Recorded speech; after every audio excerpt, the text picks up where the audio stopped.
Hello everyone, welcome to Smart Hub. आज का video class 11th economics के first chapter का सबसे इम्पॉर्टेंट एमसीक्यू क्वेश्चन को सॉल्व करेंगे, जो हर एग्ज़ाम पॉइंट ऑफ व्यू से काफ़ी ज़्यादा इम्पॉर्टेंट है। तो चलिए आज का वीडियो स्टार्ट करते हैं। फर्स्ट क्वेश्चन, किसने कहा अर्थशास्त्र धन का विज्ञान है? तो मार्शल ने, पिगू ने, एडम स्मिथ या रॉबिन्स ने? तो किसके द्वारा कहा गया था? तो एडम स्मिथ के द्वारा कहा गया था। एडम स्मिथ को ही आधुनिक अर्थशास्त्र के निर्माताओं में एडम स्मिथ का नाम सबसे पहले आता है और उससे ही अर्थशास्त्र का जनक भी माना गया है। एडम स्मिथ के द्वारा the wealth of nation book publish किया गया था और ये बुक का 9 मार्च 1776 को पब्लिश किया गया था। और ये बुक काफ़ी इम्पॉर्टेंट है एग्ज़ाम पॉइंट ऑफ व्यू से, क्योंकि ये हर एक एग्ज़ाम में काफ़ी बार पूछा गया है। और एडम स्मिथ जो थे वे ब्रिटिश नीतिवेत्ता, दार्शनिक और राजनीतिक अर्थशास्त्री थे। उन्होंने अर्थशास्त्र का पितामह भी कहा जाता है। तो चलिए नेक्स्ट क्वेश्चन, सांख्यिकी माध्यों का विज्ञान है, यह परिभाषा किसने दी? मार्शल ने, हारिस स्क्राइस्ट ने, किंग ने, एल बाटले ने? तो ये किसके द्वारा कहा गया था? तो एल बाटले के द्वारा। तो हमारा आंसर क्या होगा? एल बाटले। एल बाटले के द्वारा कहा गया सांख्यिकी वह विज्ञान है जिससे साधारण रूप से गणना की जाती है। थर्ड क्वेश्चन, अर्थशास्त्र कल्याण संबंधी परिभाषा किस अर्थशास्त्री द्वारा दी गई? तो option A Robins, JK Mehta, Samuelson या मार्शल? तो किसके द्वारा दिया गया था? तो मार्शल के द्वारा। तो हमारा जवाब क्या होगा? मार्शल। डॉक्टर मार्शल ने 1980 में प्रकाशित अपनी पुस्तक अर्थशास्त्र के सिद्धांत प्रिंसिपल ऑफ इकोनॉमिक्स में अर्थशास्त्र की कल्याण संबंधी परिभाषा देकर इसको लोकप्रिय बना दिया था। तो कब आया था?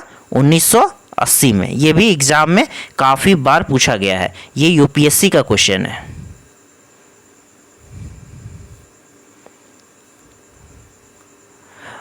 अर्थशास्त्र सीमित साधनों का विज्ञान है, यह किसका कथन है? तो सैमुअल्सन का, एडम स्मिथ, मार्शल, रॉबिन्स? तो ये किसका है? रॉबिन्स का। किसका? रॉबिन्स। डॉक्टर रॉबिन्स के अनुसार अर्थशास्त्र वह विज्ञान है जिसके अंतर्गत सीमित और वैकल्पिक प्रयोग वाले साधनों से संबंधित मानव के व्यवहार का अध्ययन किया जाता है। नेक्स्ट क्वेश्चन, सांख्यिकी का पिता किसे कहते हैं?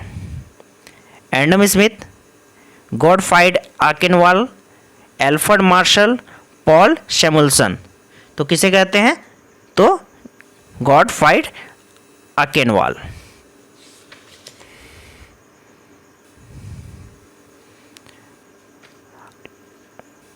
अर्थशास्त्र की दुर्बलता संबंधी परिभाषा के प्रतिपादक कौन है? तो एडम स्मिथ, रॉबिन्स, मार्शल या सैमुअल्सन?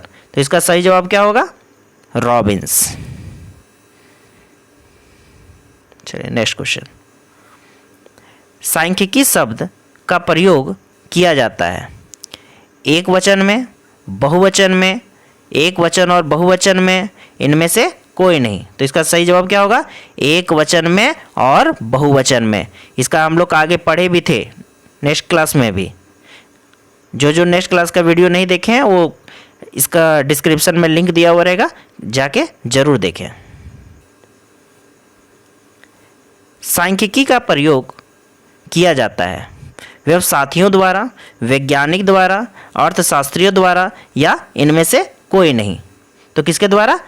इनमें से सभी होगा। व्यवसायियों द्वारा, वैज्ञानिक द्वारा, अर्थशास्त्रियों द्वारा, सबके द्वारा सांख्यिकी का प्रयोग किया जाता है। पीसी महालनोबिस कौन है? अर्थशास्त्री हैं, लेखक हैं, वैज्ञानिक हैं, संगीतज्ञ हैं? तो ये कौन है? तो अर्थशास्त्री हैं और ये भारत से ही हैं, भारत से बिलोंग करते हैं। सांख्यिकी क्या है? जटिल तथ्यों को जटिल करती है, तथ्यों को परस्पर तुलनीय बनाता है, जटिल तथ्यों को स्पष्ट करती है, तथ्यों को परस्पर तुलनीय बनाता है और जटिल तथ्यों को स्पष्ट करती है। तो इसका सही जवाब क्या होगा?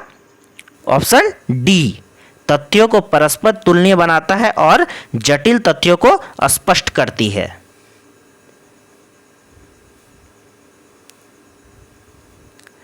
अर्थशास्त्र उद्देश्यों के बीच तटस्थ समान है, किसने कहा? एडम स्मिथ ने, पीगू ने, रॉबिन्स ने या मार्शल ने? तो ये किसके द्वारा दिया गया था? तो मार्शल के द्वारा कहा गया था। ऑप्शन डी होगा इसका सही जवाब। नेक्स्ट क्वेश्चन, कौन सी आर्थिक क्रिया है? उपभोग, वितरण, उत्पादन या इनमें से सभी? तो इसका सही जवाब क्या होगा? इनमें से सभी। उपभोग भी है, वितरण भी है, उत्पादन भी है या और इनमें ये तीनों है। नेक्स्ट क्वेश्चन, निम्न में आर्थिक क्रिया की शाखा कौन सी है? समष्टि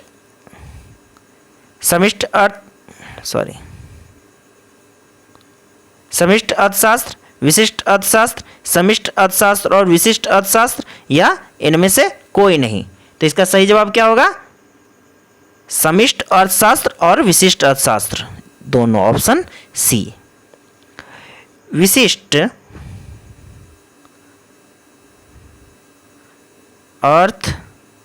अर्थशास्त्र का विकास समष्टि अर्थशास्त्र के बाद हुआ है। तो पहले किसका हुआ है? विशिष्ट अर्थशास्त्र का हुआ है। और समष्टि अर्थशास्त्र का मतलब क्या होता है?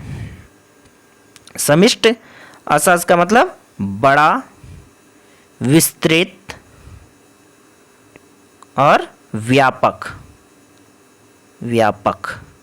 और विशिष्ट का अर्थ छोटा, संक्षिप्त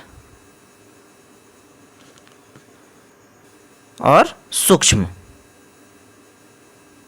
होता है। नेक्स्ट क्वेश्चन, सांख्यिकी को अंग्रेजी में स्टैटिस्टिक्स कहते हैं, जिसकी उत्पत्ति जर्मन भाषा के निम्नलिखित शब्द से हुई है। स्टैटिक से, स्टैटिस्टा से, स्टेट से या फिर ला स्टैटिक्स से? तो इसका सही जवाब क्या होगा? Option A, statica, static.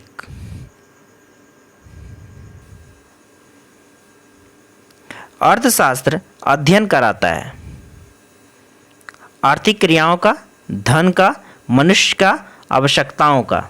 तो इसका सही जवाब क्या होगा? ऑप्शन ए, आर्थिक क्रियाओं का। नेक्स्ट क्वेश्चन, सांख्यिकी का सामान्य महत्व है। प्रशासन के लिए इसका महत्व या प्रशासन में महत्व, व्यवसाय में इसका महत्व, विज्ञान और अनुसंधान में या इनमें से सभी? तो इसका सही जवाब क्या होगा? इनमें से सभी, ऑप्शन डी। प्रशासन के लिए इसका महत्व या प्रशासन में महत्व, ये भी होगा। व्यवसाय में इसका महत्व, ये भी होगा। विज्ञान तथा अनुसंधान में, तो ये तीनों होगा। ठीक है, चलिए नेक्स्ट क्वेश्चन। अर्थशास्त्र की आधुनिक परिभाषा को किस नाम से पुकारा जाता है? ऑप्शन ए, धन केंद्रित, ऑप्शन बी, कल्याण केंद्रित, सी, सीमता केंद्रित या विकास केंद्रित? तो इसका सही जवाब क्या होगा? ऑप्शन डी, विकास केंद्रित।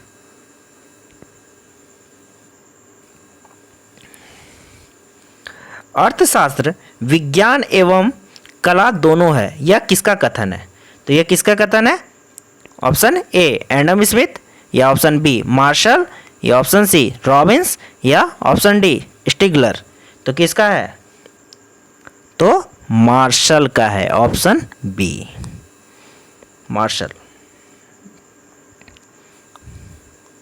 ऑप्शन सॉरी, अर्थशास्त्र एक आदर्श विज्ञान है, यह किसका कथन है? पिगू का, स्टिगलर का, रॉबिन्स का या विक्सटिड्स का? तो इसका सही जवाब क्या होगा? ऑप्शन ए पिगू, पिगू का। नेक्स्ट क्वेश्चन, किसने सबसे पहले 1933 ईस्वी में माइक्रो और मैक्रो को विभाजित किया? मार्शल ने, वोल्डिंग ने, किन्स ने या रेगनर फ्रिश ने? तो इसका सही आंसर क्या होगा? रेगनर फ्रिश ने, ऑप्शन डी।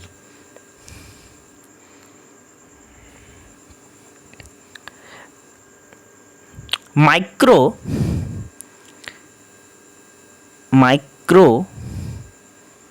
मीन्स क्या हुआ? विशिष्ट।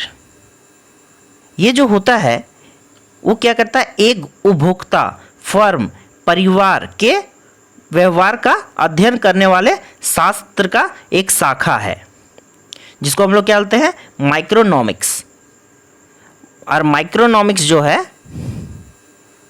ग्रीक भाषा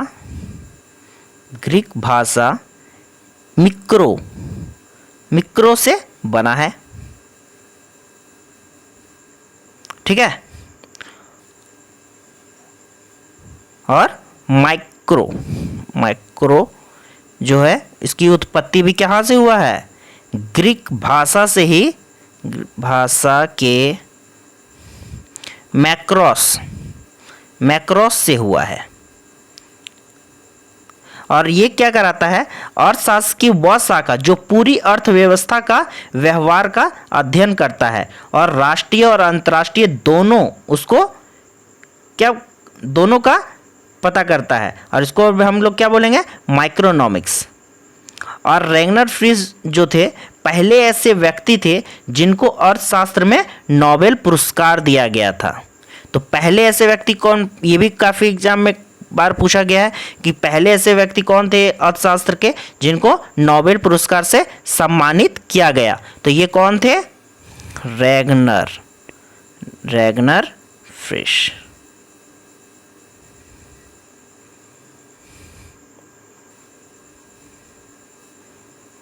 तो चलिए आज का वीडियो यहीं तक। Thank you for watching.